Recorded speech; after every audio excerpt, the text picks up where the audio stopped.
আজকে আমরা সিডের পার্টসগুলো দেখব। আমরা একটা ডাইকট সিড নিয়ে নিয়েছি। এই ডাইকট সিডটাকে প্রথমে আমরা ব্রেক করব। এর সিড কোডটাকে, এটাকে আমরা কি বলবো? বলো, উপরেরটাকে কি বলবো? Seed code. আর এটা কি সিড? ডাইকট না মনোকট? ডাইকট। কেন ডাইকট বলছি? এটা দুটো কটিলেডন আছে। কটিলেডন আছে, ঠিক আছে। তাহলে এটাকে আমরা ব্রেক করি, এর সিড কোডটাকে। আর এরটাকে কি বলছি আমরা? Seed code. Seed code. Seed কোডটাকে আমি রিমুভ করে দেব। আর এটা কি সিড বলো তো? ডাইকট। ডাইকট। তো সিডটার নাম কি বলো? ছোলা। চিকপিয়া। চিকপিয়া। হয়েছে, সিড কোডটাকে আমরা রিমুভ করে দিলাম। এবার দেখো কি দেখতে পাচ্ছ? দুটো কটিলেডেন্স, তাই তো? হ্যাঁ।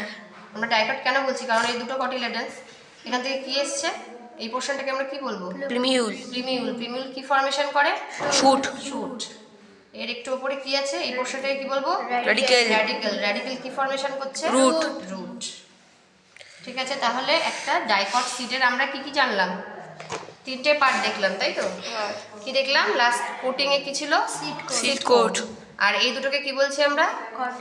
কটিলেডেন্স। আর এই নিচের পোর্শনটাকে কি বলবো? প্রিমিউল। প্রিমিউল। আর তার উপরে কি আছে? রেডিকেল। ঠিক আছে।